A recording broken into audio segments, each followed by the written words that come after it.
don't know what you did to me. With that mesmerizing booty, you don't know how you control me. When you rock it back and you do it down on the ground, them kind of qualities is every single thing that I need. I want to be blankest, yeah. I won't ask for too much. It's a piece just for one touch. I won't ask for too much. See, yeah. I want to try to say is a girl I think I'm in love. Say I want touch not enough. No one touch not enough. WEFM, the Clean Fresh Sound. WhatsApp us or call us at 457-9997. Activated Mornings on WEFM 99.9 is on now.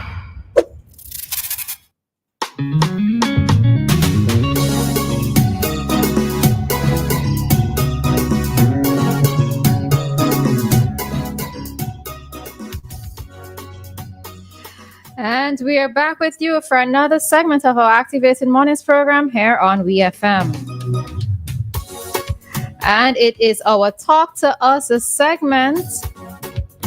So this is where you get even more interactive with us by calling the number 457-9997. That's both a direct number as well as a WhatsApp number.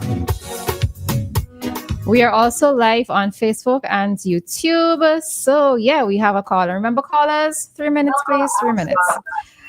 Hi, Dave. Morning. We are also live on Facebook and YouTube. So yes, our callers.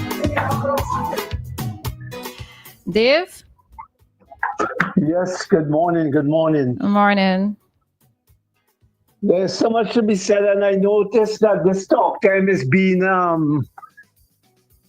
robbed from us, so to speak, from those of us who want to speak. I have a problem with that sometimes.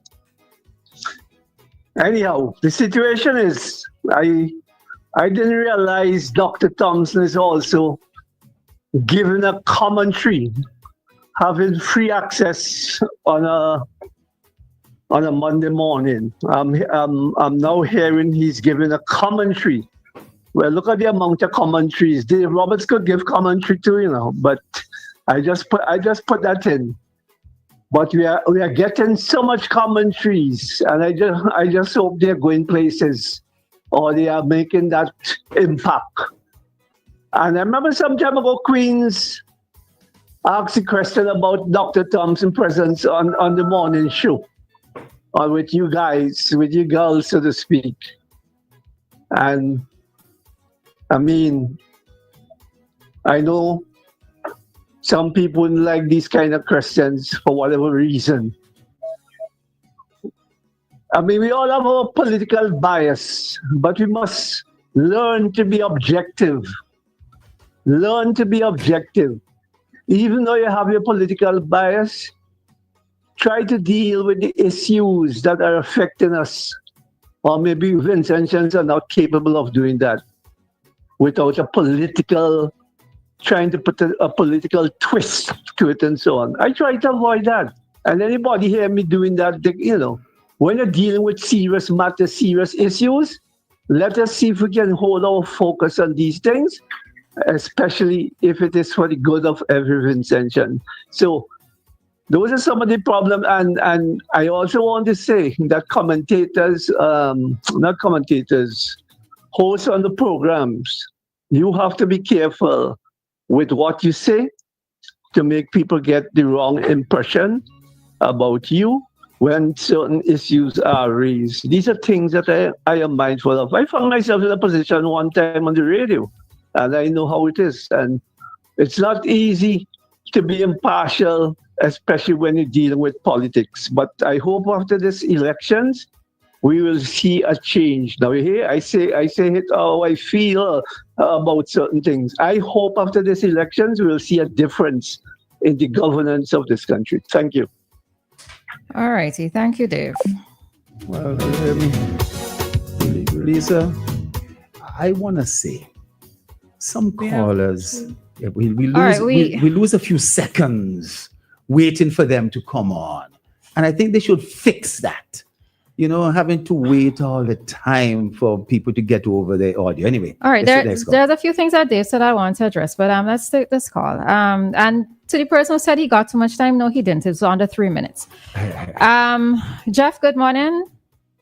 Good morning. How dare Dave say to be objective? Dave should be last person to talk about being objective. Every time Dave come on the program, he always have to mention something about the government or the prime minister. Have you ever listened to Dave on Nice Radio? Yeah. I haven't, no. Oh, good God. Good God. If you listen to Dave on Nice Radio, you won't believe it's the same Dave. You talk here and here and talk on being objective. Or call if he calls in a boom or whatever the case might be. Yeah. Good God. I don't believe Dave consider being objective when he's speaking. Almost every time he called on your station, he always got to either bring the government in or something all the time. But anyway, let's go back to Dr. Thompson mentioned about spending money for projects. I remember going back a few years ago when the finance minister, I don't think he was the finance minister as yet, came to Friends of Crown Heights in New York.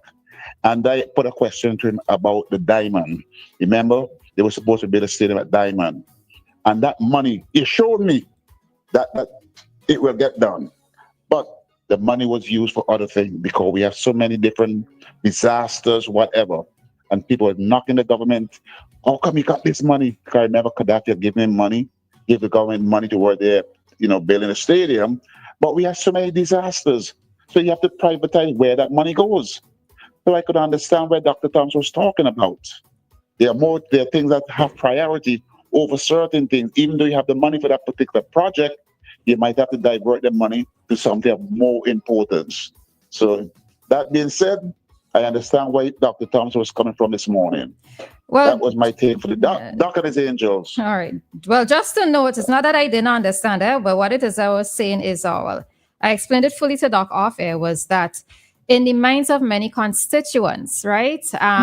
When politicians come around or when they want to be elected, they make these promises, they make this and that type of promise. Yes. And these are the things that persons are going to hold them to when they're seeking re-election.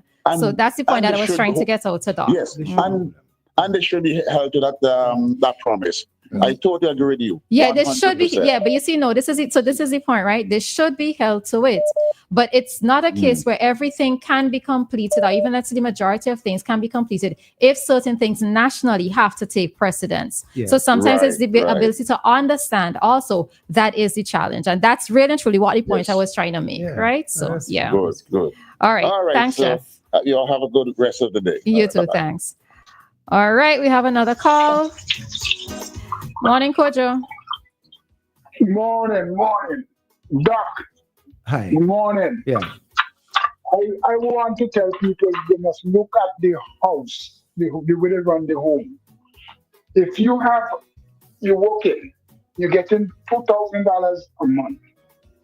You have your light bill, you have your water bill, you have your cable, you have whatever it is. You allocate those money for that. You might have a little bit of money left in the corner for what we call rainy days. But boop, some medical thing happened. Bam! Bigger budget than you allocated for. But it's an emergency. You have to spend money. So now you start pulling back money from areas where you, instead of paying the full light bill, you might pay half. It's the same thing with government. People, I think they don't put the way the household run and government. They think government is completely different. It's basically the same thing. You have to allocate money in areas. And if disaster hit and the rainy money gone, you have to cut on other areas. Food bill, this bill, the little party money that you have, you got to cut back on everything. And some things not getting done. So it's the same thing. Just think of government as a house you're running. Where you allocate money for certain bills. If disaster hit you, some of them bills is not getting touched. It's the same thing. I mean, and Kojo, I wonder if I could come in here too, because it doesn't mean that those things won't get done. I think that's what Roleza is saying. It's that you may have to put them off for the next year, or you put them off for the next if 2 years. Yes, there are some projects. We've always wanted to build a hospital, and the person said, basically, build a hospital before you build the airport. That was a big campaign in 2010, 2015. You built the airport, you got it open, and now a hospital is being built. It doesn't mean that you're not going to build a hospital. It is that basically in terms of how certain things are not prioritized, but certain things based on the amount of money you're going to have available. What do you put off? Delay, postpone, as opposed to cancel. Yeah, but I was just more looking at it from the standpoint of the minister itself going around campaigning, trying to seek re-election and trying to get this point into the head of the constituents. Well, this is why I didn't get things done, because having to explain. That's really and truly it. I'm looking at it from the individual standpoint, not from the national standpoint. And sometimes the minister himself probably has not really go through detail and explain it. But then I understand where you're coming from, because if I'm asking for something in my community and you promise you're going to give it to me, and then time pass, and you never really come and say to me, Kojo, I'm willing to give you this thing, but Union Island is in a disaster. The money that we have, we can't afford to be. Yeah. We have to put it in. I think it's the explaining of it. Kojo, I agree. I 100% agree with you, but there's another factor. If there's someone else who is also going to say, you are a Kojo Adam scamp, you should have get it done, it's because you don't care. It's because you do. So there is a counter campaign that somebody could be waging against you too. You understand? And that person could find some angles in certain places. How comes the constituency next door is able to get it done, but yours can't get? Your representative is there for a week. He's no good. I would do that. So there are also those angles, and some people will fall for that, unfortunately.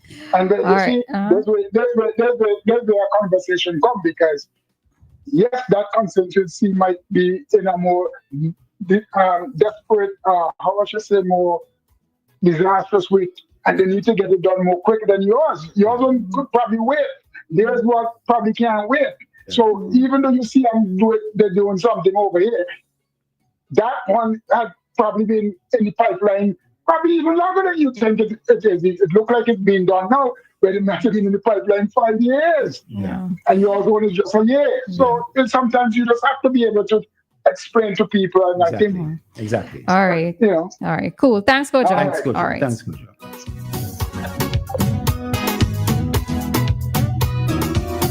All right. So I saw some other persons trying to call, so you can try calling now. All right. And I just wanted to comment on. All right. I'll comment after. Hi, caller. Good morning. Yeah, let me say good morning to you. Good morning.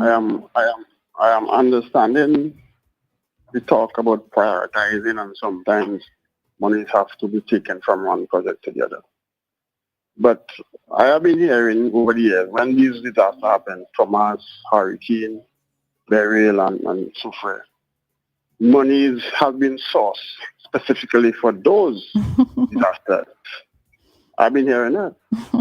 So what I am not understanding is if monies have been sourced specifically from different sources, World Bank, European funding, all those places, for those specific disaster happenings, why did monies have to be diverted from other projects into those? That the monies that we get from those people. It's an interesting question. No. Call. That's a great question. Wait, here, finish. Yeah, go ahead. Yeah. Let me develop the point. The other thing I'm hearing is you speak about people saying, the country should not be put into debt. I think the conversation really is unnecessary debt. Because I am hearing, I don't know if it's true, that $93 million have been borrowed somewhere, but it is just been borrowed for the sake of being borrowed. There's no specific purpose for it. Those are some of the questions that I have. Okay? I'll listen off it. All right, thank you. Yeah. Well, you know, Give us a note. yeah. All right. Mm-hmm.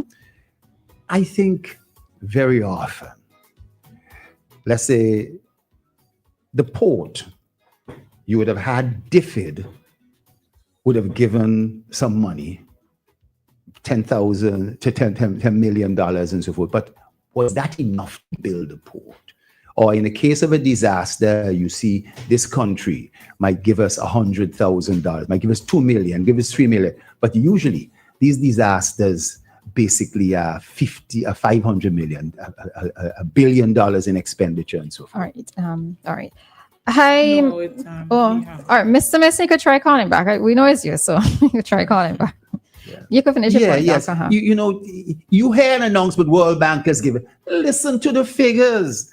They haven't given you money to cover all the disaster and the loss of growth and all those other things. They've given something, usually a little token, you know, and it isn't that's enough money. All right. Good morning, Queens.